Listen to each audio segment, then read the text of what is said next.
Die Tage vergingen mit Schwimmen und Warten auf die Seekisten. Aber ich hatte schon ein festes Ritual. Jeden Abend kletterte ich, immer in Begleitung von Leo, die bestimmt 10 Meter hohe Düne hinauf. Es war gar nicht so einfach. Und schaute mir den Sonnenuntergang an. Der langgestreckte Sandwall war wie eine Mauer. Dahinter gab es einen Zaun aus Maschendraht. Kein Mensch weit und breit, nicht mal Kinder waren zu sehen.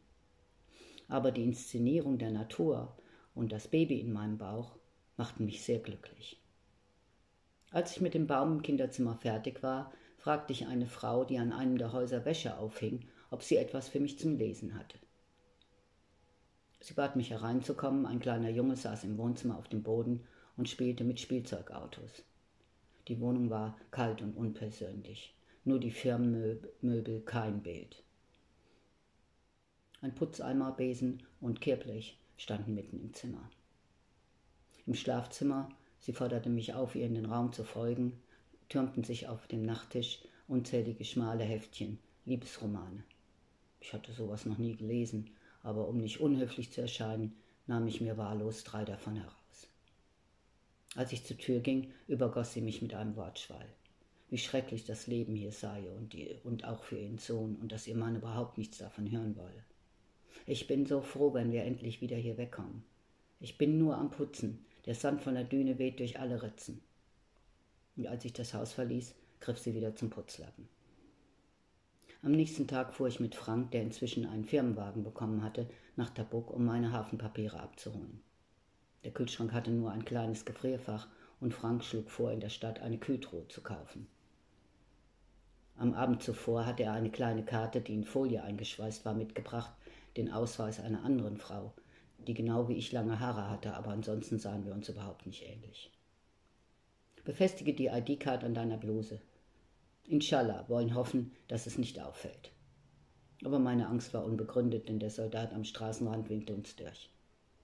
Als wir bei den Roten Bergen ankamen, bat ich Frank anzuhalten. Obwohl noch früh am Morgen war es schon sehr heiß. Es roch nach Staub und Teer. Ich holte meine Kamera heraus und filmte die ziegelroten Berge und Frank, wie er auf der Straße stand und mir zuwinkte. Wir beide, unser Kind und diese Einsamkeit. Der Geruch der Steine. Am Straßenrand lag ein großer, glatter Felsbrocken, der mit arabischen Schriftzeichen übersät war. Aber beim genauen Hinschauen las ich auch englische und sogar ein paar deutsche Namen, die sich hier verewigt hatten. Schließlich drängte mich Frank zum Weiterfahren. Skifahren, sang Ambros von der Kassette, die er eingelegt hatte. Während ich zum Fenster hinausschaute, sang ich lauthals mit. Nachdem wir die Papiere im Firmenoffice abgeholt hatten, kauften wir die Kühltruhe und bei einem Händler an der Straße frisches Obst. Dann machten wir uns rasch auf die Heimfahrt, um vor Einbruch der Dunkelheit wieder im Camp zu sein. Kurz bevor wir die Wachposten passierten, sprangen 2 Männer in sandfarbenen Uniformen auf die Straße und befahlen uns anzuhalten. Ich war äußerst gelassen, denn mein neuer Ausweis heftete gut sichtbar am Revers meiner Bluse. Doch als die Soldaten in das Innere des Wagens schauten, übergossen sie uns mit einem unverständlichen Wortschwall. Beide trugen Maschinengewehre in den Händen und hielten Frank und an meiner Seite die Gewehre zum Fenster hinein. Die sahen nicht sehr gutmütig aus. Ich verstand auch kein Wort und wusste gar nicht, was die von uns wollten, bis Frank plötzlich brüllte, gib ihm die Flasche. Aber ehe ich noch reagieren konnte, riss einer der beiden mir die Glasflasche, in der sich Pfefferminztee befand, aus der Hand, wobei der andere weiter mit dem Gewehr auf mich zielte. Nachdem sie sich vergewissert hatten, dass wir keinen Alkohol mit uns führten, ließen sie uns weiterfahren. Chalas, riefen sie und klopften auf die Motorhaube. Mir war der Schreck in alle Glieder gefahren und ich zitterte wie Espenlaub.